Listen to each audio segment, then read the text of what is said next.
Ce soir, on va faire un moment lecture avec la 7e partie de Orgueil et préjugés de Jane Austen. Chapitre 37. Les deux cousins quittèrent Rosings le lendemain et Mr. Collins, qui avait été les attendre à la sortie du parc pour leur adresser un dernier et respectueux salut, eut le plaisir de témoigner que ces messieurs paraissaient en excellente santé et d'aussi bonne humeur qu'il se pouvait après les adieux attristés qu'ils venaient d'échanger à Rosings. Sur ce, il se hâta de se rendre à Rosings pour consoler Lady Catherine et sa fille. À son retour au presbytère, il transmit avec grande satisfaction un message de sa grâce impliquant qu'elle s'ennuyait assez pour désirer les avoir tous à dîner le soir même. Élisabeth ne put revoir Lady Catherine sans se rappeler que, si elle l'avait voulu, elle lui serait maintenant présentée comme sa future nièce, et elle sourit en se représentant l'indignation de sa grâce. La conversation s'engagea d'abord sur le vide produit par le départ de ses neveux. « Je vous assure que j'en suis très affectée, dit Lady Catherine. Certes, personne ne sent plus que moi le chagrin d'être privé de ses amis, mais j'ai de plus pour ces deux jeunes gens un attachement que je sais être réciproque. » Ils étaient tous deux désolés de s'en aller. Notre cher colonel a réussi cependant à garder de l'entrain jusqu'à la fin, mais Darcy paraissait très ému, plus encore peut-être que l'an dernier. Il semble s'attacher de plus en plus à Rosings. Ici, Mr. Collins plaça un compliment et une allusion que la mère et la fille accueillirent avec un sourire bienveillant. Après le dîner, Lady Catherine observa que Miss Bennet paraissait songeuse et, s'imaginant que la perspective de rentrer bientôt chez elle en était la cause, elle ajouta « Si c'est ainsi, écrivez à votre mère pour lui demander de vous laisser un peu plus de temps. Mrs. Collins, j'en suis sûre, sera enchantée de vous garder encore. » « Je vous remercie, votre grâce, de cette aimable invitation, répondit Élisabeth, mais il m'est impossible de l'accepter. Je dois être à Londres samedi prochain. Quoi? Vous n'aurez fait ici qu'un séjour de 6 semaines? Je m'attendais à vous voir rester 2 mois. Mrs. Bennet peut certainement se passer de vous une autre quinzaine. Oui, mais mon père ne le peut pas. Il m'a écrit dernièrement pour me demander de hâter mon retour. Oh, votre père peut aussi bien se passer de vous que votre mère. Si vous restiez 1 mois encore, je pourrais ramener l'une de vous jusqu'à Londres où j'irai passer quelques jours au début de juin. Ma femme de chambre ne faisait pas de difficulté pour voyager sur le siège. J'aurai largement de la place pour l'une de vous, et même, comme vous êtes très minces l'une et l'autre, je consentirais volontiers à vous prendre toutes les deux, si le temps n'était pas trop chaud. Je suis touchée de votre bonté, madame, mais je crois que nous devons nous en tenir à nos premiers projets. Lady Catherine parut se résigner. Mrs. Collins, vous aurez soin de faire escorter ces demoiselles par un domestique. Vous savez que je dis toujours ce que je pense. Or, je ne puis supporter l'idée que ces 2 jeunes filles voyagent seules en poste. Ce n'est pas convenable. Les jeunes filles doivent toujours être accompagnées et protégées selon leur rang. Comme ma nièce Georgiana est allée à Ramsgate l'été dernier, j'ai tenu à ce qu'elle fût accompagnée par 2 domestiques. Miss Darcy, fille de Mr. Darcy de Pemberley et de Lady Anne, ne pouvait avec bienséance voyager d'une autre façon. Mrs. Collins, il faudra envoyer John avec ces demoiselles. Je suis heureuse que cette idée me soit venue à l'esprit. Vous vous feriez mal juger si vous les laissiez partir seuls. Mon oncle doit nous envoyer son domestique. Votre oncle? Ah, votre oncle a un domestique. Je suis heureuse que quelqu'un des vôtres ait pensé à ce détail. Où changez-vous de chevaux? À Braunley, naturellement. Recommandez-vous de moi à l'hôtel de la Cloche, et l'on sera pour vous plein d'égards. Lady Catherine posa encore nombreuses questions aux 2 jeunes filles sur leur voyage, et, comme elle ne faisait pas toutes les réponses elle-même, Élisabeth dut rester attentive à la conversation, ce qui était fort heureux, car avec un esprit aussi absorbé que le sien, elle aurait risqué d'oublier où elle se trouvait. Mieux valait réserver ses réflexions pour les moments où elles s'appartiendraient. Elle s'y replongeait dès qu'elle se retrouvait seule et faisait chaque jour une promenade solitaire au cours de laquelle elle pouvait se livrer en paix aux délices de remuer des souvenirs désagréables. Elle connaissait maintenant presque par cœur la lettre de Mr. Darcy. Elle en avait étudié chaque phrase, et les sentiments qu'elle éprouvait pour son auteur variaient d'un moment à l'autre. Le souvenir de sa déclaration éveillait encore chez elle une vive indignation, mais quand elle considérait avec quelle injustice elle l'avait jugé et condamné, sa colère se retournait contre elle, et la déception de Darcy lui inspirait quelque compassion. Toutefois, il continuait à ne point lui plaire. Elle ne se repentait pas de l'avoir refusé, et n'éprouvait aucun désir de le revoir. Elle trouvait une source constante de déplaisir dans le souvenir de sa propre conduite, et les fâcheux travers de sa famille étaient un sujet de réflexion plus pénible encore. De ce côté, il n'y avait malheureusement rien à espérer. Son père s'était toujours contenté de railler ses plus jeunes filles sans prendre la peine d'essayer de réprimer leur folle étourderie. Et sa mère, dont les manières étaient si loin d'être parfaites, ne trouvait rien à redire à celles de ses benjamines. Elizabeth, ainsi que Jane, s'étaient bien efforcées de modérer l'exubérance de Catherine et de Lydia, mais, aussi longtemps que celles-ci se sentaient soutenues par l'indulgence de leur mère, à quoi pouvait-on aboutir? D'un caractère faible, irritable et subissant complètement l'influence de Lydia, Catherine avait toujours pris de travers les conseils de ses aînés. Lydia, insouciante, volontaire et entêtée, ne se donnait même pas la peine de les écouter.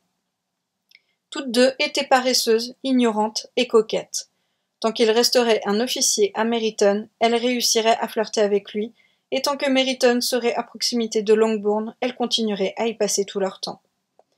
Mais c'était à sa sœur aînée que pensait le plus Elizabeth. En disculpant Bingley, les explications de Darcy avaient fait mieux sentir tout ce que Jane avait perdu. Maintenant qu'elle avait la preuve de la sincérité de son amour et de la loyauté de sa conduite, quelle tristesse pour Elizabeth de penser que le manque de bon sens et de correction des siens avait privé Jane d'un parti qui présentait de telles garanties de bonheur. Toutes ces réflexions auxquelles venait s'ajouter le désappointement causé par la révélation du véritable caractère de Mr. Wickham ne laissaient pas s'assombrir son esprit ordinairement si enjoué, et s'il lui fallait faire effort pour conserver en public son air de gaieté. Les invitations de Lady Catherine furent pendant la dernière semaine de leur séjour aussi fréquentes qu'au début. C'était au château que se passa la dernière soirée. Sa grâce s'enquit minutieusement des moindres détails du voyage, donna des détails sur la meilleure méthode pour faire les bagages, et insista tellement sur la manière dont on devait plier les robes que Maria, au retour, se crut obligée de défaire sa malle et de la recommencer de fond en comble. Quand on prit congé, Lady Catherine, pleine de bienveillance, souhaita bon voyage aux jeunes filles et les invita à revenir l'année suivante à Hunsford, pendant que Miss de Bourgh condescendait à faire une révérence et à leur tendre la main à toutes deux. Chapitre 38. Le samedi matin, Elizabeth et Mr. Collins arrivèrent à la salle à manger quelques minutes avant les autres. Mr. Collins en profita pour faire à sa cousine les compliments d'adieu qu'il jugeait indispensables. Je ne sais, Miss Elizabeth, si Mrs. Collins vous a déjà dit combien votre visite l'avait touchée, mais je suis certain que vous ne quitterez pas cette maison sans recevoir ces remerciements. Nous savons que notre humble demeure n'a rien de très attirant. Nos habitudes simples, notre domesticité restreinte, la vie calme que nous menons font de Hunsford une résidence un peu morne pour une jeune fille.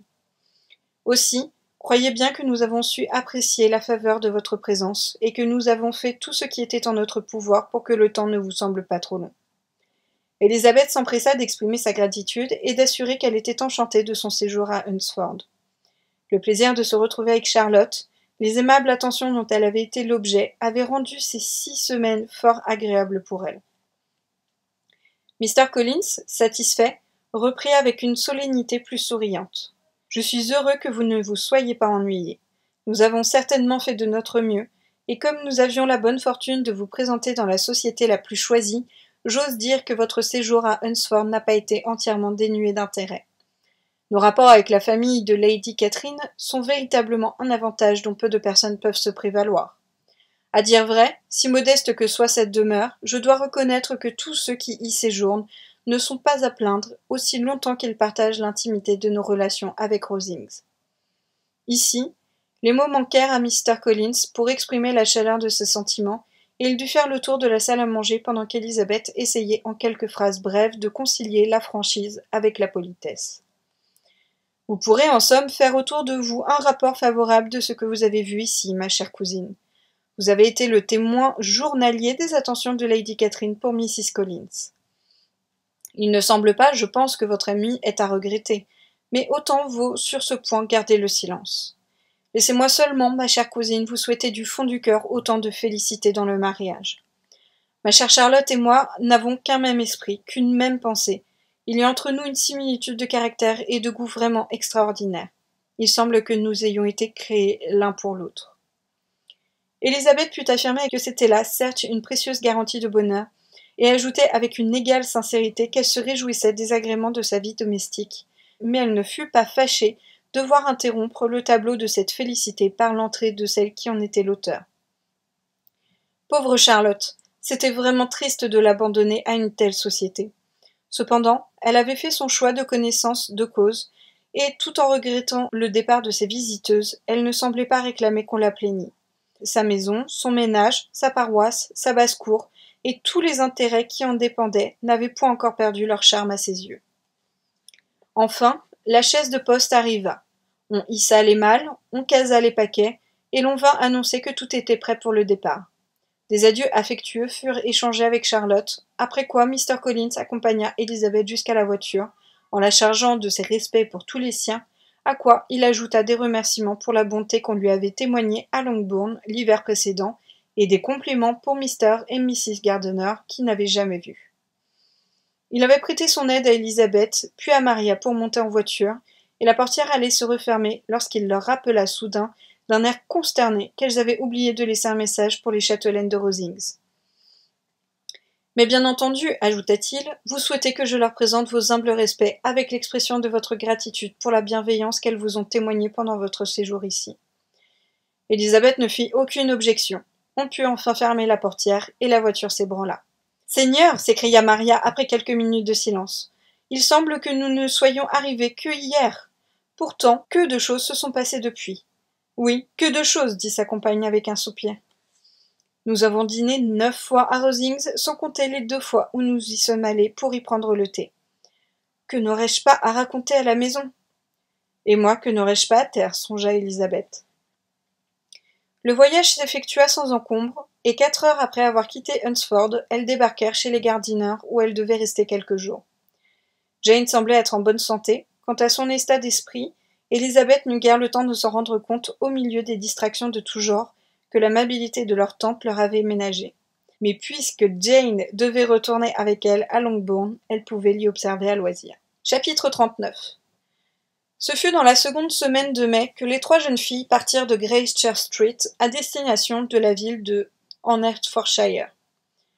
Comme elles approchaient de l'auberge où la voiture de Mr. Bennet devait les attendre, elles eurent la preuve de l'exactitude du cocher en voyant paraître Kitty et Lydia à la fenêtre d'une salle à manger du premier étage. Ces demoiselles qui étaient arrivées depuis 1 heure avaient agréablement employé leur temps à visiter le magasin d'une modiste, à contempler la sentinelle du poste d'en face et à préparer une salade de concombres. Après les premières effusions, elles désignèrent une table garnie de viande froide, telle que peut en fournir un garde-manger d'auberge. « Qu'en dites-vous » s'exclamèrent d'un air triomphant. « N'est-ce pas une bonne surprise ?»« Et c'est nous qui vous offrons ce lunch » ajouta Lydia. « Seulement, vous nous prêterez de quoi le payer, car nous avons vidé notre bourse dans le magasin d'en face. » Et montrant ses achats, « Tenez, j'ai acheté ce chapeau. Il n'a rien de très remarquable, mais je le démolirai en rentrant pour voir si je puis en tirer quelque chose. » Ses sœurs l'ayant déclaré affreux, Lydia poursuivait sans se troubler. « Oh, les autres étaient encore bien plus laids dans cette boutique. Quand j'aurai acheté du satin d'une plus jolie nuance pour le regarnir, je crois qu'il ne fera pas mal. Du reste, qu'importe ce que nous mettrons cet été, une fois que le régiment sera parti, car il s'en va dans une quinzaine. » « Vraiment, il s'en va » s'écria Elizabeth avec satisfaction. « Oui, il quitte Meryton pour aller camper près de Brighton. Oh, je voudrais tant que papa nous emmène toutes là-bas pour y passer l'été. Ce serait délicieux et ne nous coûterait pas très cher. Maman aussi ne demande qu'à y aller avec nous.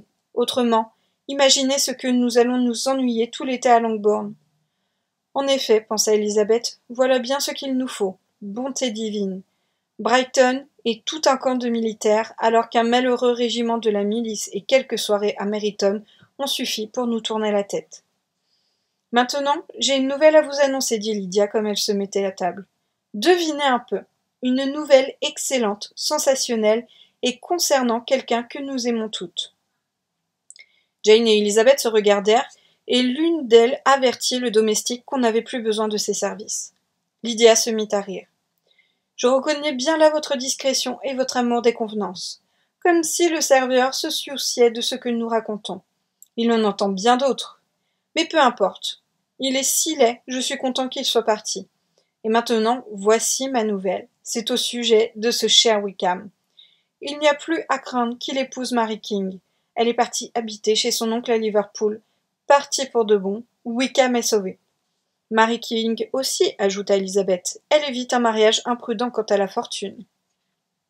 Elle est bien sotte d'être partie si elle l'aimait. Mais j'espère, dit Jane, que le cœur n'était sérieusement ni pris ni d'un côté ni de l'autre. Pas du côté de Wickham en tout cas, je m'en porte garante. Qui pourrait aimer un laidron pareil avec toutes ses taches de rousseur? Élisabeth fut confuse de penser que, la vulgarité d'expression mise à part, ce jugement différait peu de celui qu'elle avait porté elle-même en le qualifiant de désintéressé. Le lunch terminé, la note réglée par les aînés, on demanda la voiture, et grâce à d'ingénieux arrangements, les 5 jeunes filles parvinrent à s'y caser avec leurs malles, leurs valises, leurs paquets, et le supplément peu désiré que formaient les emplettes de Lydia. « Eh bien, nous voilà gentiment entassés, s'exclama celle-ci. Je ne regrette pas d'avoir acheté cette capote, quand ce ne serait que pour le plaisir d'avoir un carton de plus. Et maintenant que nous sommes confortablement installés, nous pouvons causer et rire jusqu'à la maison. Racontez-nous pour commencer ce que vous avez fait depuis votre départ.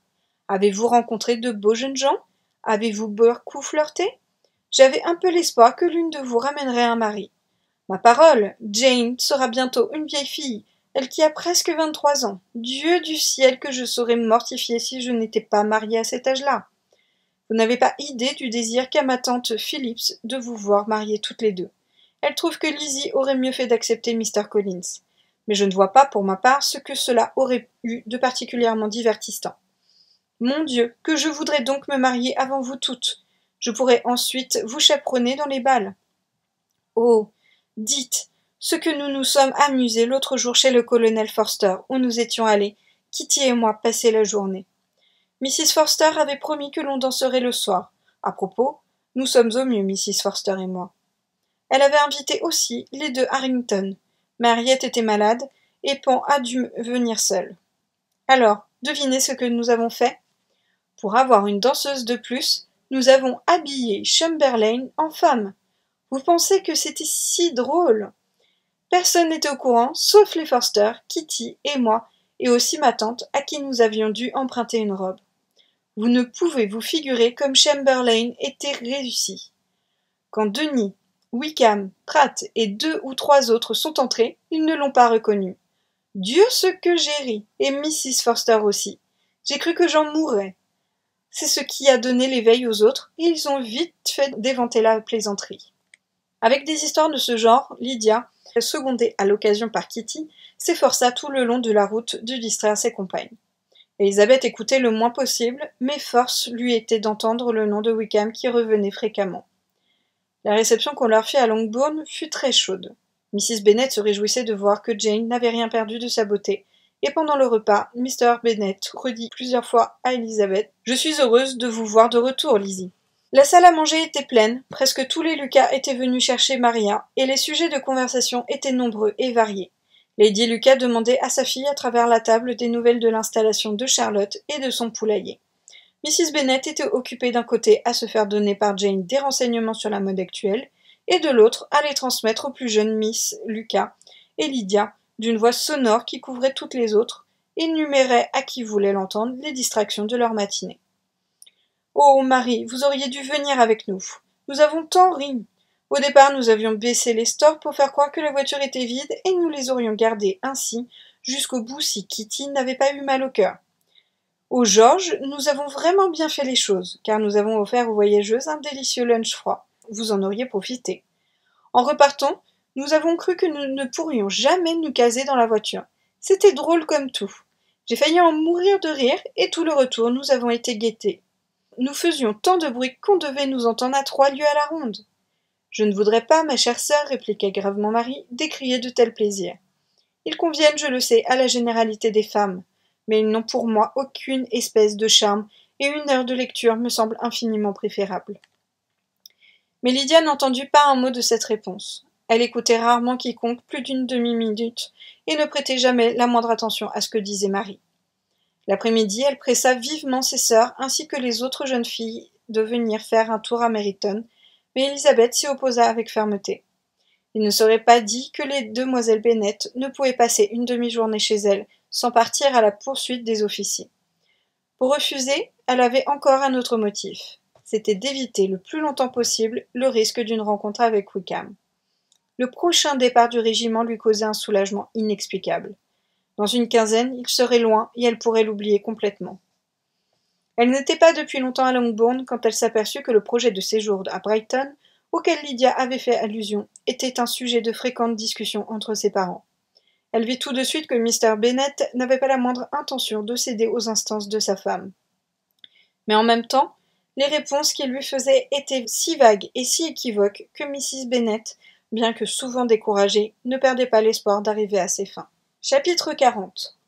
Elizabeth ne pouvait contenir plus longtemps l'impatience qu'elle éprouvait de mettre Jane au courant de ce qui s'était passé à Hunsford, en supprimant naturellement tous les détails qui se rapportaient à sa sœur. Elle lui annonça donc le lendemain qu'elle allait lui causer d'une grande surprise et commença le récit de la scène qui avait eu lieu entre elle et Mr. Darcy. L'affection fraternelle de Jane lui faisait trouver tout naturel qu'on éprouvât de l'admiration pour Elizabeth. Aussi, sa surprise fut-elle modérée et fit bientôt place à d'autres sentiments. Elle était fâchée que Mr. Darcy eût plaidé sa cause en termes si peu faits pour le servir, mais elle était encore plus désolée de la peine que le refus de sa sœur lui avait causée. Il n'aurait certainement pas dû se montrer si sûr de réussir, mais songez combien cette confiance a augmenté sa déception. Je le regrette infiniment, dit Elizabeth, mais il a d'autres sentiments qui l'aideront, j'en suis sûre, à se consoler vite. Vous ne me désapprouvez pas de l'avoir refusé? Vous désapprouvez? Oh non. Mais vous me blâmez d'avoir pris le parti de Wickham avec autant de chaleur? Non plus. Je ne vois pas que vous ayez eu tort de dire ce que vous m'avez répété. Vous ne penserez plus de même lorsque vous saurez la suite.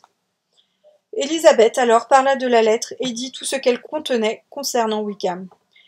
Quel coup pour la pauvre Jane qui aurait parcouru le monde entier sans s'imaginer qu'il existât dans toute l'humanité autant de noirceur qu'elle en découvrait en ce moment dans un seul homme.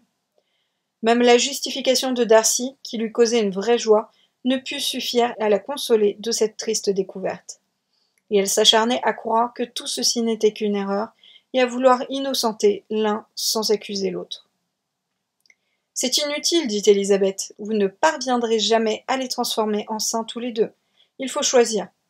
Leurs vertus et leurs mérites ne sont pas assez abondants pour pouvoir en faire deux parts convenables. Quant à moi, je suis disposée à donner la palme à Mr. Darcy, mais libre à vous de ne pas m'imiter. Il fallut encore un peu de temps pour que le sourire reparût sur les lèvres de Jane. Jamais je n'ai été aussi bouleversée, dit-elle. Wickham perverti à ce point. C'est à n'y pas croire. Et ce pauvre Mr. Darcy, pensez à ce qu'il a dû souffrir. En même temps qu'il éprouvait une si grande déception, apprendre la mauvaise opinion que vous aviez de lui, et se voir obligé de vous raconter l'aventure de sa sœur. C'est vraiment trop pénible. Je suis sûre que vous le sentez comme moi. Oh non, mes regrets et ma compassion s'évanouissent quand je vois l'ardeur des vôtres. La sympathie que vous prodiguez à Mr. Darcy me dispense de le plaindre, et si vous continuez à vous apitoyer sur lui, je me sentirai le cœur aussi léger qu'une plume. Pauvre Wickham, il y a dans sa personne un tel air de droiture, et dans ses manières tant de franchise et de distinction. Il est certain que, de ces deux hommes, l'un possède les qualités et l'autre en a l'apparence. Je n'ai jamais trouvé que Mr. Darcy n'en eût pas aussi l'apparence. Il y a un point sur lequel je voudrais votre avis. Faut-il ouvrir les yeux de nos amis sur la véritable personnalité de Wickham? Après avoir réfléchi un instant. Je ne vois pas, répondit Jane, la nécessité de le livrer ainsi au mépris général. Vous-même, qu'en pensez-vous? Je crois qu'il vaut mieux se taire. Mr. Darcy ne m'a pas autorisé à publier ses confidences. D'ailleurs, tout ce qui a trait à sa sœur doit être gardé secret. Si j'entreprends d'éclairer l'opinion sur les autres points, on ne me croira pas. Les préventions contre Mr. Darcy sont telles que si j'essayais de le faire voir sous un meilleur jour, la moitié des bonnes gens de Meryton en feraient une maladie. Cette idée me paralyse. Du reste, Wickham va s'en aller. Une fois parti, peu importe que l'on sache ou non ce qu'il est en réalité. Vous avez tout à fait raison. En publiant ses fautes, on pourrait le perdre sans retour. Peut-être se repent-il maintenant de sa conduite et s'efforce-t-il de s'amender. Il ne faut pas l'en décourager. Cette conversation calma l'agitation d'Elizabeth. Déchargée enfin de deux des secrets dont elle avait porté le poids durant cette quinzaine, elle avait le réconfort de sentir maintenant près d'elle une sœur toujours prête à accueillir ses confidences. Toutefois, il y avait encore une chose que la prudence lui interdisait de découvrir. Elle n'osait faire connaître à Jane le reste de la lettre de Mr. Darcy, ni lui révéler la sincérité du sentiment que Mr. Bingley avait eu pour elle. Maintenant qu'elle était au calme, Elizabeth pouvait se rendre compte du véritable état d'esprit de sa sœur. Jane s'en aperçut vite, n'était pas consolée. Elle conservait pour Bingley une tendre affection, et comme son cœur auparavant n'avait jamais été touché, cette inclination avait la force d'un premier amour, auquel son âge et son caractère donnaient une constance qu'on ne voit pas d'ordinaire dans les attachements de première jeunesse. Et telle était la ferveur de ses souvenirs et de sa fidélité à l'objet de son choix, qu'il lui fallait toute sa raison et un vif désir de ne chagriner personne pour ne pas s'abandonner à des regrets capables d'altérer sa santé et de troubler la tranquillité des siens. « Eh bien, Lizzie, dit un jour Mrs. Bennet, que pensez-vous de cette malheureuse histoire de Jane ? Quant à moi, je suis bien décidée à n'en plus parler à personne. Je le disais encore à votre tante Phillips l'autre jour. À ce que j'ai compris, Jane n'a pas pu voir Bingley à Londres.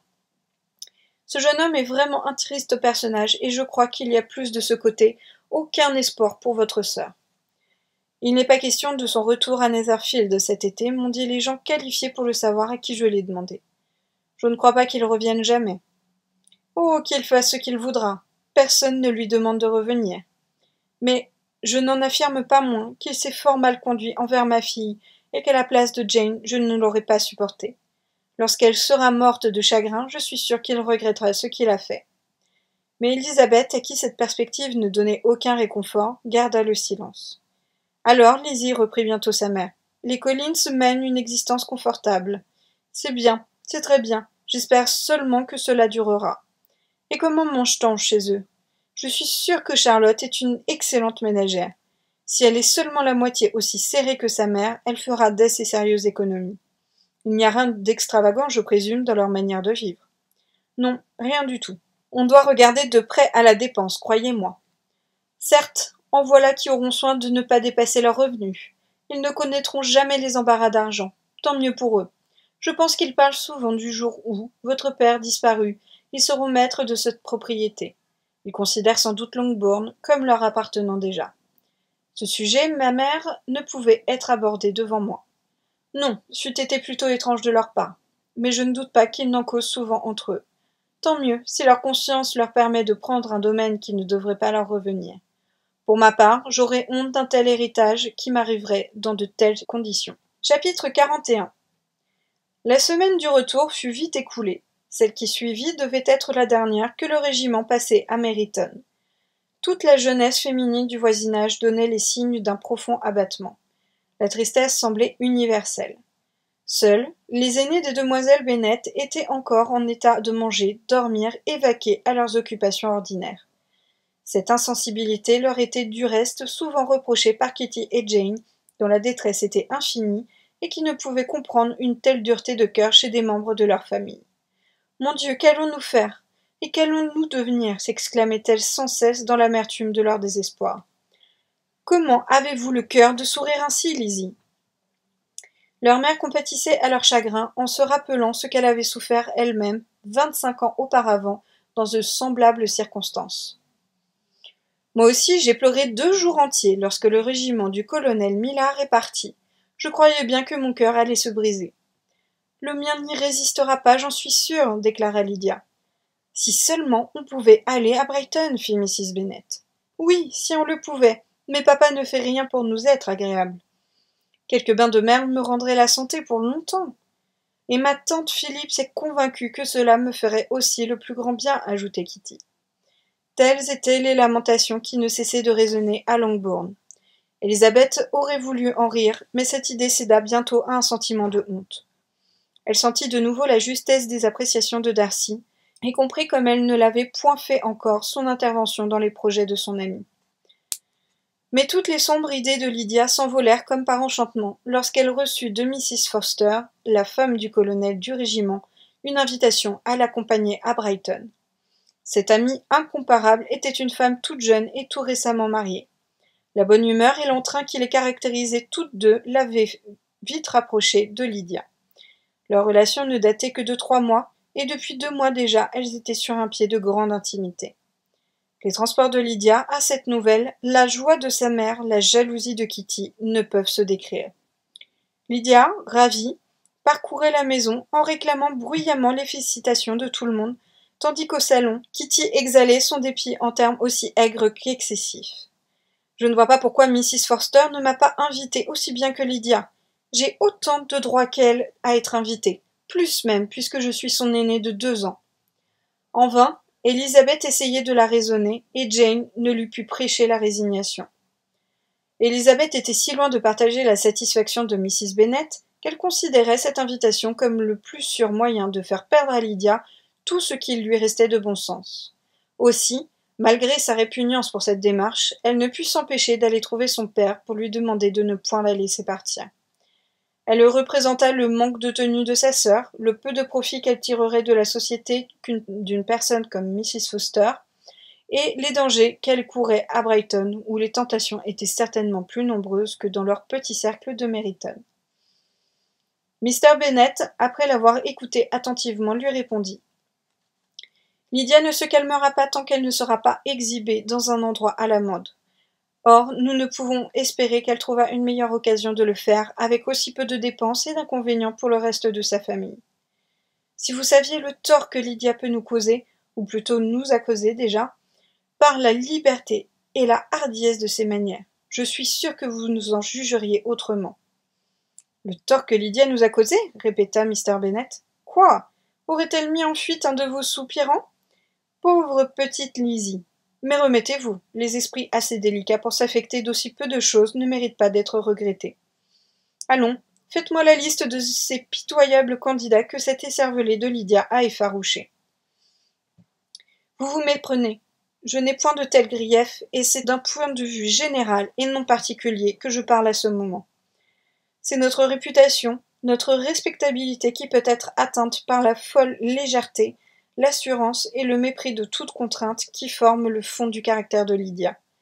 Excusez-moi, mon père, de vous parler avec cette franchise, mais si vous ne prenez pas la peine de réprimer vous-même son exubérance et de lui apprendre que la vie est faite de choses plus sérieuses que celles qui l'occupent en ce moment, il sera bientôt impossible de la corriger, et Lydia se retrouvera être à 16 ans la plus enragée coquette qui se puisse imaginer. Coquette aussi dans le sens le plus vulgaire du mot, sans autre attrait que sa jeunesse et un physique agréable, et que son ignorance et son manque de jugement rendront incapable de se préserver du ridicule que lui attirera sa fureur à se faire admirer. Kitty court les mêmes dangers, puisqu'elle suit en tout l'exemple de Lydia. Vaniteuse, ignorante, frivole, pouvez-vous croire, mon cher père, qu'elles ne seront pas critiquées et méprisées partout où elles iront, et que, souvent, leurs sœurs ne se trouveront pas compromises par le même jugement ? Mr. Bennet, voyant la chaleur avec laquelle parlait sa fille, lui prit affectueusement la main et répondit « Ne vous tourmentez pas, ma chérie. Partout où l'on vous verra ainsi que Jane, vous serez appréciée et respectée. Nous n'aurons pas la paix à Longbourn si Lydia ne va pas à Brighton. Laissons-la y aller. Le colonel Forster est un homme sérieux qui ne la laissera courir aucun danger, et le manque de fortune de Lydia l'empêche heureusement d'être un objet de convoitise. À Brighton, d'ailleurs, elle perdra de son importance, même au point de vue du flirt. Les officiers y trouveront des femmes plus dignes de leur hommage. Espérons plutôt que ce séjour la persuadera de son insignifiance. » Élisabeth dut se contenter de cette réponse et elle quitta son père, déçue et peinée. Cependant, il n'était pas dans sa nature de s'appesantir sur les contrariétés. Elle avait fait son devoir, se mettre en peine maintenant pour des maux qu'elle ne pouvait empêcher ou les augmenter par son inquiétude ne servira à rien. L'indignation de Lydia et de sa mère eût été sans bornes si elles avaient pu entendre cette conversation. Pour Lydia, ce séjour à Brighton représentait toutes les possibilités du bonheur terrestre.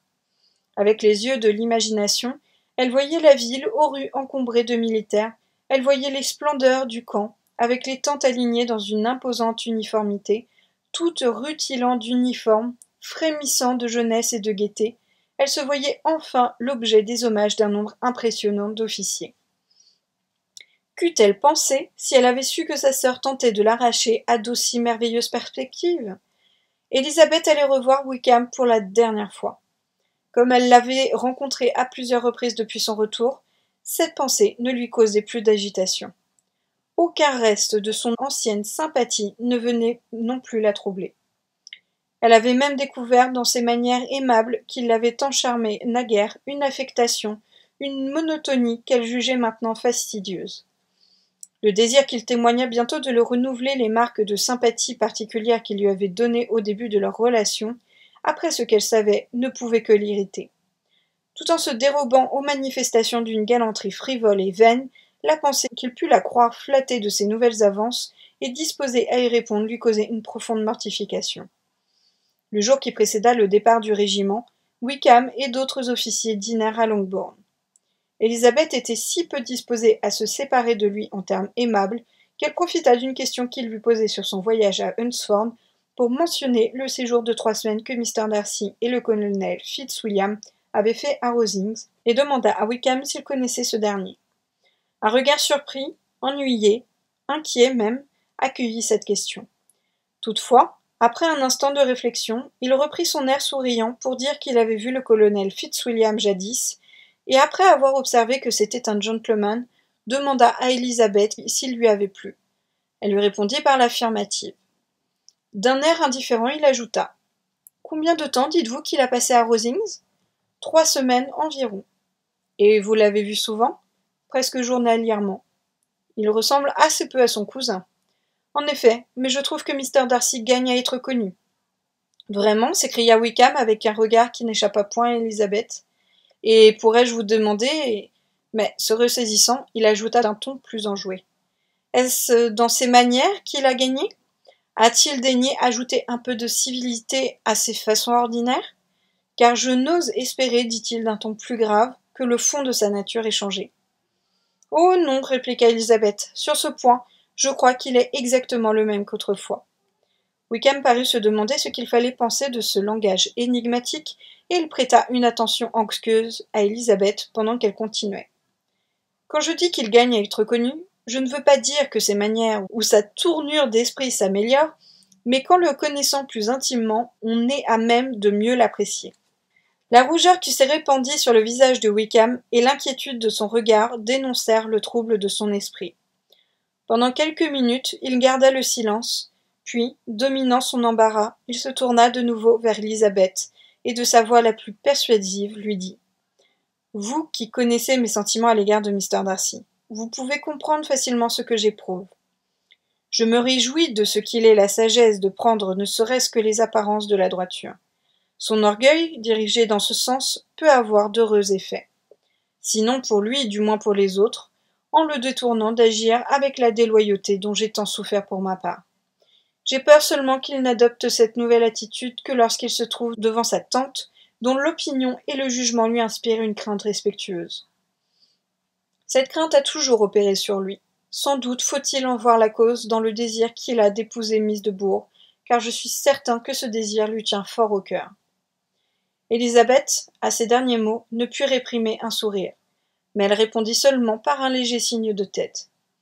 Pendant le reste de la soirée, Wickham montra le même entrain que d'habitude, mais sans plus rechercher sa compagnie, et lorsqu'ils se séparèrent à la fin, ce fut avec la même civilité de part et d'autre, et peut-être bien aussi le même désir de ne jamais se revoir. Lydia accompagnait les Forster à Meryton, d'où le départ devait avoir lieu le lendemain matin, de fort bonne heure. La séparation fut plus tapageuse qu'émouvante. Kitty fut la seule à verser des larmes, mais des larmes d'envie.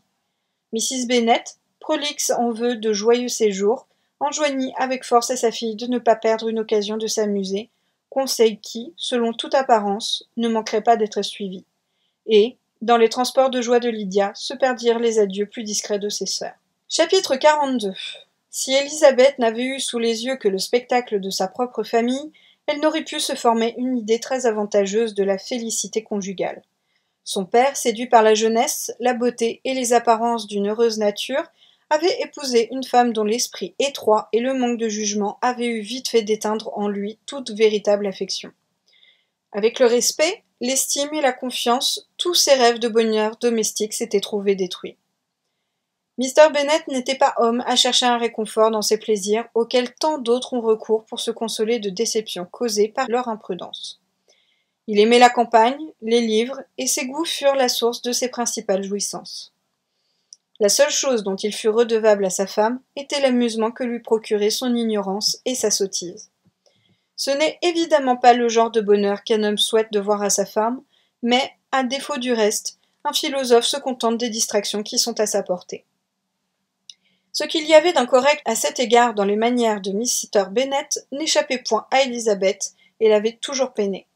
Cependant, appréciant les qualités de son père et touchée de l'affectueuse prédilection qu'il lui témoignait, elle essayait de fermer les yeux sur ce qu'elle ne pouvait approuver et tâchait d'oublier ces atteintes continuelles au respect conjugal qui, en exposant une mère à la critique de ses propres enfants, est ici profondément regrettable. Mais elle n'avait jamais compris, comme elle le faisait maintenant, les désavantages réservés aux enfants nés d'une union si mal assortie, ni le bonheur qu'auraient pu ajouter à leur existence les qualités très réelles de leur père, s'il avait seulement pris la peine de les cultiver davantage. Or, la joie qu'elle eut de voir s'éloigner Wickham, Elizabeth n'eut guère à se féliciter du départ du régiment. Les réunions au dehors avaient perdu de leur animation, tandis qu'à la maison, les gémissements de sa mère et de ses sœurs sur le manque de distraction ôtait tout agrément au cercle familial. Somme toute, il lui fallait reconnaître, après tant d'autres, qu'un événement auquel elle avait aspiré avec tant d'ardeur ne lui apportait pas toutes les satisfactions qu'elle en attendait. Lydia, en partant, avait fait la promesse d'écrire souvent et avec grand détail à sa mère et à Kitty, mais ses lettres étaient toujours très courtes et se faisaient attendre longtemps. Celle qu'elle adressait à sa mère contenait peu de choses. Elle revenait avec son amie de la bibliothèque où elle avait rencontré tel ou tel officier. Elle avait vu des toilettes qui l'avaient transportée d'admiration. Elle-même avait acheté une robe et une ombrelle dont elle aurait voulu envoyer la description, mais elle devait terminer sa lettre en toute hâte parce qu'elle entendait Mrs. Forster qui l'appelait pour se rendre avec elle au camp. Les lettres à Kitty, plus copieuses, n'en apprenaient guère plus, car elles étaient trop pleines de sous-entendus pour pouvoir être communiquées au reste de la famille. Au bout de 2 ou 3 semaines après le départ de Lydia, la bonne humeur et l'entrain reparurent à Longbourn. Tout reprenait aux environs un aspect plus joyeux. Les familles qui avaient passé l'hiver à la ville revenaient et avec elles les distractions de la belle saison. Mrs. Bennet retrouvait sa sérénité agressive et Kitty, vers le milieu de juin, se trouva assez remise pour pouvoir entrer dans Meryton sans verser de larmes. Le temps fixé pour l'excursion dans le nord approchait quand, à peine une quinzaine de jours auparavant, arriva une lettre de Mrs. Gardiner qui, tout ensemble, en retardait la date et en abrégeait la durée. Mr. Gardiner était retenu pour ses affaires jusqu'en juillet et devait être de retour à Londres à la fin du même mois. Ceci laissait trop peu de temps pour aller si loin et visiter tout ce qu'il se proposait de voir. Mieux valait renoncer au lac et se contenter d'un programme plus modeste. Le nouveau plan de Mr. et Mrs. Gardiner était de ne pas dépasser le Derbyshire. Il y avait assez à voir dans cette région pour occuper la plus grande partie de leurs 3 semaines de voyage, et Mrs. Gardiner trouvait à ce projet un attrait particulier. La petite ville où elle avait vécu plusieurs années, où il pensait s'arrêter quelques jours, l'attirait autant que les beautés fameuses de Matlock, Chatsworth et Dovedale. Elizabeth éprouva un vif désappointement. C'était son rêve de visiter la région des lacs, mais, disposée par nature à s'accommoder de toutes les circonstances, elle ne fut pas longue à se consoler. Le Derbyshire lui rappela bien des choses. Il lui était impossible de voir ce nom sans penser à Pemberley et à son propriétaire. Tout de même, pensa-t-elle, je puis bien pénétrer dans le comté qu'il habite et y dérober quelques cristaux de Sfax sans qu'il s'en aperçoive. Les 4 semaines d'attente finirent par s'écouler, et Mr. et Mrs. Gardiner arrivèrent à Longbourn avec leurs 4 enfants. Ceux-ci, 2 petites filles de 6 et 8 ans, 2 garçons plus jeunes, devaient être confiés aux soins de leur cousine Jane, qui jouissait auprès d'eux d'un grand prestige, et que son bon sens et sa douceur adaptaient exactement à la tâche de veiller sur eux, de les instruire, de les distraire et de les gâter. Les Gardiner ne restèrent qu'une nuit à Longbourn. Dès le lendemain matin, ils repartaient avec Elizabeth en quête d'impressions et de distractions nouvelles. Il y avait au moins un plaisir dont ils se sentaient assurés, celui de vivre ensemble dans une entente parfaite. Tous 3 étaient également capables de supporter gaiement les ennuis inévitables du voyage, d'en augmenter les agréments par leur belle humeur et de se distraire mutuellement en cas de désappointement. Ce n'est point notre intention de donner ici une description du Derbyshire ni des endroits renommés que traversait la route. Oxford, Warwick, Kenilworth. Le lieu qui nous intéresse se limite à une petite portion du Derbyshire. Après avoir vu les principales beautés de la région, nos voyageurs se dirigèrent vers la petite ville de Lambton, ancienne résidence de Mrs. Gardiner, où elle avait appris qu'elle retrouverait quelques connaissances. À moins de 5 miles avant Lambton, dit Mrs. Gardiner à Elizabeth, se trouvait situé Pemberley. Non pas directement sur leur route, mais à une distance d'1 ou 2 miles seulement. En arrêtant leur itinéraire la veille de leur arrivée, Mrs. Gardiner exprima le désir de revoir le château, et, son mari ayant déclaré qu'il ne demandait pas mieux, elle dit à Elizabeth: « N'aimeriez-vous pas, ma chérie, à faire la connaissance d'un endroit dont vous avez entendu parler si souvent? C'est là que Wickham a passé toute sa jeunesse. » Elizabeth était horriblement embarrassée. Sa place, elle le sentait bien, n'était pas à Pemberley, et elle laissait voir qu'elle était peu tentée par cette visite. En vérité, elle était fatiguée de voir des châteaux. Après en avoir tant parcouru, elle n'éprouvait plus aucun plaisir à contempler des rideaux de satin et des tapis somptueux. Mrs. Gardiner se moqua d'elle. « S'il n'était question que de voir une maison richement meublée, dit-elle, je ne serais pas tentée non plus. Mais le parc est magnifique et renferme quelques-uns des plus beaux arbres de la contrée. » Elizabeth ne dit plus rien, mais le projet ne pouvait lui convenir. L'éventualité d'une rencontre avec Mr. Darcy s'était présentée immédiatement à son esprit, et cette seule pensée la faisait rougir. Mieux vaudrait, pensa-t-elle, parler ouvertement à sa tante que de courir un tel risque. Ce parti, cependant, présentait lui aussi des inconvénients, et en fin de compte, elle résolut de n'y avoir recours que si l'enquête qu'elle allait faire elle-même lui révélait la présence de Darcy à Pemberley. Le soir, en se retirant, elle demanda à la femme de chambre des renseignements sur Pemberley. N'était-ce pas un endroit intéressant? Comment se nommaient les propriétaires? Enfin, cette question fut posée avec un peu d'angoisse. Y résidait-il en ce moment? À sa grande satisfaction, la réponse à sa dernière demande fut négative, et le lendemain matin, lorsque le sujet fut remis en question, Elizabeth put répondre d'un air naturel et indifférent que le projet de sa tante ne lui causait aucun déplaisir. Il fut donc décidé qu'on passerait par Pemberley. Chapitre 43.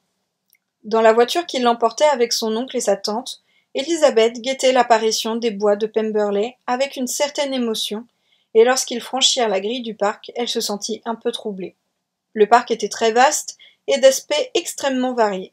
Ils y avaient pénétré par la partie la plus basse, après d'une montée d'1 demi-mille environ à travers une belle étendue boisée. Ils se trouvèrent au sommet d'une colline d'où le regard était tout de suite frappé par la vue de Pemberley House, située de l'autre côté de la vallée vers laquelle la route descendait enlacée assez brusque.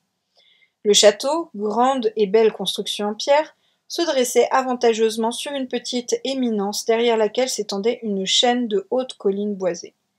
Devant le château coulait une rivière assez importante que d'habiles travaux avaient encore élargie, mais sans donner à ses rives une apparence artificielle. Elizabeth était émerveillée. Jamais encore elle n'avait vu un domaine dont le pittoresque naturel eût été aussi bien respecté. La voiture descendit la colline, traversa le pont et vint s'arrêter devant la porte. Tandis qu'elle examinait de près l'aspect de la maison, la crainte de rencontrer son propriétaire vint de nouveau saisir Elizabeth. Si jamais la femme de chambre de l'hôtel s'était trompée! Son oncle ayant demandé si l'on pouvait visiter le château, on les fit entrer dans le hall, et pendant qu'ils attendaient l'arrivée de la femme de charge, Elizabeth put à loisir s'étonner de se voir en cet endroit. La femme de charge était une personne âgée, d'allure respectable, moins importante et beaucoup plus empressée qu'Elizabeth ne s'y attendait. Tous trois la suivirent dans la salle à manger. Après avoir jeté un coup d'œil à cette vaste pièce de proportions harmonieuses et somptueusement meublée, Elizabeth se dirigea vers la fenêtre pour jouir de la vue. La colline boisée qu'ils venaient de descendre et qui, à distance, paraissait encore plus abrupte, formait un admirable vis-à-vis. Le parc, sous tous ses aspects, était charmant, et c'était avec ravissement qu'elle contemplait la rivière bordée de bouquets d'arbres et la vallée sinueuse aussi loin que l'œil pouvait en suivre les détours. Dans chaque salle où l'on passait, le point de vue changeait, et de chaque fenêtre il y avait de nouvelles beautés à voir. Les pièces étaient de vastes proportions, et le mobilier en rapport avec la fortune du propriétaire. Elizabeth nota avec une certaine admiration qu'il n'y avait rien de voyant ou d'inutilement somptueux comme à Rosings. Et dire que de cette demeure je pourrais être la châtelaine, songea-t-elle. Ces pièces seraient pour moi un décor familier.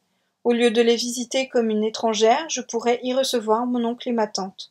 Mais non, pensa-t-elle en se ressaisissant. Ceci n'aurait pas été possible.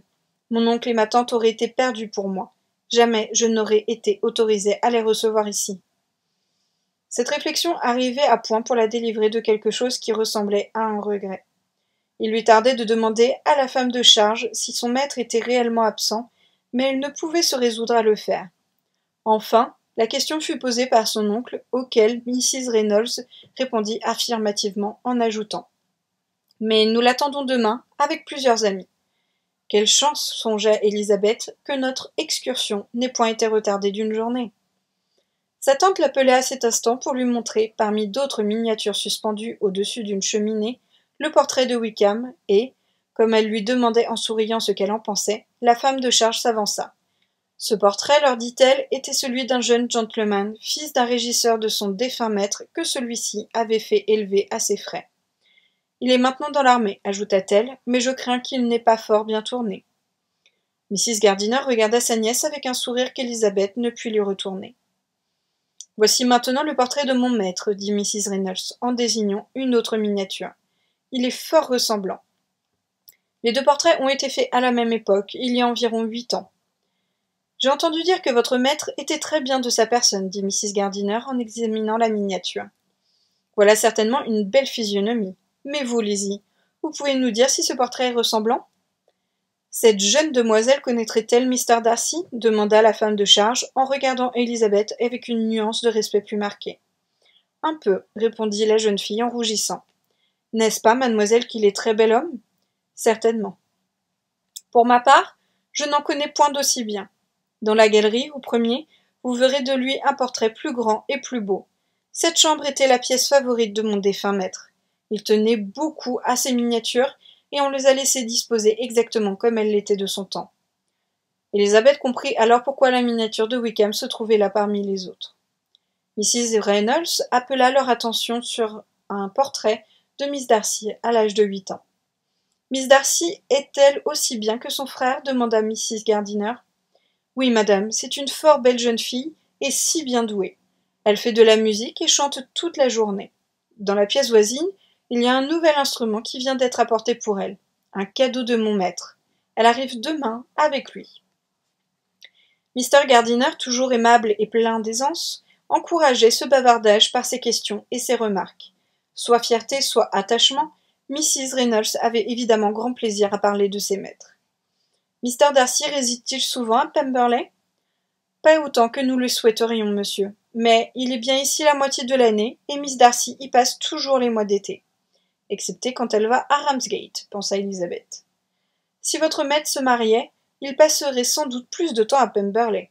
Probablement, monsieur, mais quand cela arrivera-t-il? Je ne connais pas de demoiselle qui soit assez bien pour lui. Mr. et Mrs. Gardiner sourièrent. Élisabeth ne put s'empêcher de dire « Assurément, ce que vous dites est tout à son honneur. Je ne dis que la vérité, et ce que peuvent vous répéter tous ceux qui le connaissent, insista Mrs. Reynolds. Élisabeth trouva qu'elle allait un peu loin, et sa surprise redoubla quand elle l'entendit ajouter. Je n'ai jamais eu de lui une parole désagréable, et quand je suis entrée au service de son père, il n'avait pas plus de 4 ans. Cette louange, plus encore que la précédente, dérouta Élisabeth. Que Darcy eût un caractère difficile, c'est de quoi, jusque-là, elle avait eu la ferme conviction. Elle souhaitait vivement en entendre davantage, et fut très reconnaissante à son oncle de faire cette réflexion. Il y a peu de gens dont on puisse en dire autant. Vous avez de la chance d'avoir un tel maître. Oui, monsieur, je sais bien que je pourrais faire le tour du monde sans en rencontrer un meilleur. Mais il n'a fait que tenir ce qu'il promettait dès son enfance. C'était le caractère le plus aimable et le cœur le plus généreux qu'on pût imaginer. Son père était un homme excellent, dit Mrs. Gardiner. Oui, madame, c'est la vérité, et son fils lui ressemble. Il est aussi bon pour les malheureux. Élisabeth s'étonnait, doutait et désirait toujours en entendre plus. Ce que Mrs. Reynolds pouvait raconter au sujet des tableaux, des dimensions des pièces ou de la valeur du mobilier n'avait plus pour elle aucun intérêt. Mr. Gardiner, extrêmement amusé par l'espèce d'orgueil familial auquel il attribuait l'éloge démesuré que la femme de chambre faisait de son maître, ramena bientôt la conversation sur le même sujet, et, tout en montant le grand escalier, Mrs. Reynolds énuméra chaleureusement les nombreuses qualités de Mr. Darcy. C'est le meilleur propriétaire et le meilleur maître qu'on puisse voir. Non pas un de ces jeunes écervelés d'aujourd'hui qui ne songent qu'à s'amuser. Vous ne trouverez pas un de ses tenanciers ou de ses domestiques pour dire de lui autre chose que du bien. Certaines gens, je le sais, le trouvent fier. Pour moi, je ne m'en suis jamais aperçu. C'est, j'imagine, parce qu'il est plus réservé que les autres jeunes gens de son âge. Sous quel jour avantageux tout ceci le fait voir, pensa Élisabeth.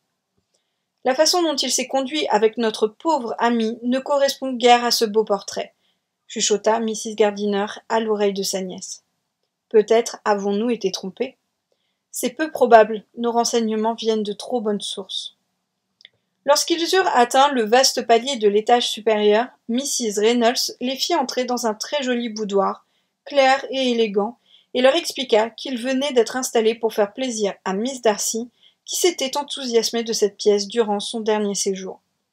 « Mr. Darcy est véritablement très bon frère, dit Élisabeth en s'avançant vers l'une des fenêtres. Mrs. Reynolds riait d'avance à l'idée du ravissement de sa jeune maîtresse quand elle pénétrerait dans ce boudoir. « Et c'est toujours ainsi qu'il agit, ajouta-t-elle. Il suffit que sa sœur exprime un désir pour le voir aussitôt réalisé. Il n'y a pas de chose au monde qu'il ne ferait pour elle. » Il ne restait plus à voir que 2 ou 3 des chambres principales et la galerie de tableaux. Dans celle-ci, il y avait beaucoup d'œuvres d'art de valeur, mais Élisabeth, qui ne s'y connaissait point, préféra se diriger vers quelques fusains de Miss Darcy, dont les sujets étaient plus à sa portée. Puis, elle se mit à passer rapidement en revue les portraits de famille, cherchant la seule figure qu'elle pût y reconnaître. À la fin, elle s'arrêta devant une toile dont la ressemblance était frappante. Élisabeth y retrouvait le sourire même qu'elle avait vu quelquefois à Darcy lorsqu'il la regardait. Elle resta quelques instants, en contemplation, et ne quitta point la galerie sans être revenue donner un dernier coup d'œil au tableau. En cet instant, il y avait certainement dans ses sentiments à l'égard de l'original plus de manséitude qu'elle n'en avait jamais ressenti. Les éloges prodigués par Mrs. Reynolds n'étaient pas de qualité ordinaire, et quelle louange a plus de valeur que celle d'un serviteur intelligent ? Comme frère, maître, propriétaire, songeait Élisabeth, de combien de personnes Mr. Darcy ne tenait-il pas le bonheur entre ses mains ? Que de bien ou que de mal il était en état de le faire. Tout ce que la femme de charge avait raconté était entièrement en son honneur. Arrêtée devant ce portrait dont le regard semblait la fixer, Élisabeth pensait au sentiment que Darcy avait eu pour elle avec une gratitude qu'elle n'avait jamais encore éprouvée. Elle se rappelait la chaleur avec laquelle ce sentiment lui avait été déclaré et oubliait un peu ce qui l'avait blessée dans son expression. Quand la visite fut terminée, ils descendirent au rez-de-chaussée et, prenant congé de la femme de charge, trouvèrent le jardinier qui les attendait à la porte d'entrée. En traversant la pelouse pour descendre vers la rivière, Élisabeth se retourna pour jeter encore un regard à la maison. Ses compagnons l'imitèrent, et pendant que son oncle faisait des conjectures sur la date de construction, le propriétaire en personne apparut soudain sur la route qui venait des communs, situés en arrière du château. 20 mètres à peine les séparaient, et son apparition avait été si subite qu'il était impossible à Élisabeth d'échapper à sa vue. Leurs yeux se rencontrèrent, et tous deux rougirent violemment. Mr. Darcy tressaillit, et resta comme figé par la surprise, mais, se ressaisissant aussitôt, il s'avança vers le petit groupe et adressa la parole à Élisabeth, sinon avec un parfait sang-froid, du moins avec la plus grande politesse. Celle-ci, en l'apercevant, avait esquissé instinctivement un mouvement de retraite, mais s'arrêta en le voyant approcher et reçut ses hommages avec un indicible embarras. Mr. et Mrs. Gardiner devinèrent fatalement qu'ils avaient sous les yeux Mr. Darcy lui-même, grâce à sa ressemblance avec le portrait, grâce aussi à l'expression de surprise qui se baignit sur le visage du jardinier à la vue de son maître. Ils restèrent tous deux un peu à l'écart pendant qu'ils s'entretenaient avec leur nièce. Celle-ci, étonnée et confondue, osait à peine lever les yeux sur lui et répondait au hasard aux questions courtoises qu'il lui posait sur sa famille. Tout étonnée du changement survenu dans ses manières depuis qu'elle ne l'avait vu, elle sentait à mesure qu'il parlait croître son embarras. L'idée qu'il devait juger, déplacer sa présence en ces lieux, lui faisait de cet entretien un véritable supplice. Mr. Darcy lui-même ne semblait guère plus à l'aise. Sa voix n'avait pas sa fermeté habituelle, et la façon dont, à plusieurs reprises, il la questionna sur l'époque où elle avait quitté Longbourn et sur son séjour en Derbyshire, marquait clairement le trouble de son esprit. À la fin, toute idée sembla lui manquer, et il resta quelques instants sans dire un mot. Enfin, il retrouva son sang-froid et prit congé. Mr. et Mrs. Gardiner, rejoignant leur nièce, se mirent à louer la belle prestance de Mr. Darcy, mais Elizabeth ne les entendait pas, et, tout absorbée par ses pensées, elle les suivait en silence. Elle était accablée de honte et de dépit. Cette visite à Pemberley était un acte des plus inconsidérés et des plus regrettables. Comme elle avait dû paraître étrange à Mr. Darcy. Il allait croire qu'elle s'était mise tout exprès sur son chemin. Quelle fâcheuse interprétation pouvait en concevoir un homme aussi orgueilleux? Pourquoi, oh pourquoi était-elle venue? Et lui-même, comment se trouvait-il là, un jour plus tôt qu'on ne l'attendait? Élisabeth ne cessait de rougir en déplorant la mauvaise chance de cette rencontre. Quant au changement si frappant des manières de Mr. Darcy, que pouvait-il signifier? Cette grande politesse, l'amabilité qu'elle avait mise à s'enquérir de sa famille, jamais elle ne l'avait vue aussi simple, jamais elle ne l'avait entendu s'exprimer avec autant de douceur. Quel contraste avec leur dernière rencontre dans le parc de Rosings, lorsqu'il lui avait remis sa lettre. Elle ne savait qu'en penser. Il suivait maintenant une belle allée longeant la rivière, et à chaque pas surgissaient de nouveaux et pittoresques points de vue. Mais tout ce charme était perdu pour Élisabeth. Elle répondait sans entendre, et regardait sans voir. Sa pensée était à Pemberley House avec Mr. Darcy. Elle brûlait de savoir ce qui s'agitait dans son esprit en ce moment, avec quel sentiment il pensait à elle, et si, contre toute vraisemblance, son amour durait encore. Peut-être n'avait-il montré tant de courtoisie que parce qu'il se sentait indifférent. Pourtant, le ton de sa voix n'était pas celui de l'indifférence. Elle ne pouvait dire si c'était avec plaisir ou avec peine qu'il l'avait revu, mais certainement ce n'était pas sans émotion. À la longue, les remarques de ses compagnons sur son air distrait l'attirèrent de ses pensées, et elle sentit la nécessité de retrouver sa présence d'esprit. Bientôt, les promeneurs s'enfoncèrent dans les bois, et, disant adieu pour un moment au bord de l'eau, gravirent quelques-uns des points les plus élevés, d'où des éclaircies leur donnaient des échappées ravissantes sur la vallée, sur les collines d'en face recouvertes d'une partie des bois, et par endroits sur la rivière. Mr. Gardiner ayant exprimé le désir de faire tout le tour du parc, il lui fut répondu avec un sourire triomphant que c'était une affaire de 10 miles. Un tel chiffre tranchait la question, et l'on poursuivit le circuit ordinaire qui, après une descente à travers bois, les ramena au bord de l'eau. La vallée à cet endroit se resserrait en une gorge qui ne laissait de place que pour la rivière et l'étroit sentier qui la longeait à travers le taillis. Élisabeth aurait bien désiré en suivre les détours, mais quand ils eurent traversé le pont et se furent rendus compte de la distance qui les séparait encore du château, Mrs. Gardiner, qui était médiocre marcheuse, ne se soucia pas d'aller plus loin, et sa nièce dut se résigner à reprendre l'autre rive, le chemin le plus direct. Le retour s'accomplit lentement. Mr. Gardiner, grand amateur de pêche, s'attardait à interroger le jardinier sur les truites et à guetter leur apparition dans la rivière. Pendant qu'ils avançaient ainsi à petits pas, ils eurent une nouvelle surprise et, non moins étonnés qu'à la précédente rencontre, Élisabeth vit paraître à peu de distance Mr. Darcy qui se dirigeait de leur côté. L'allée qu'ils suivaient, moins ombragée que celle de l'autre rive, leur permettait de le voir s'approcher. Élisabeth, mieux préparée cette fois à une entrevue, se promit de montrer plus de sang-froid s'il avait vraiment l'intention de les aborder. Peut-être, après tout, allait-il prendre un autre chemin.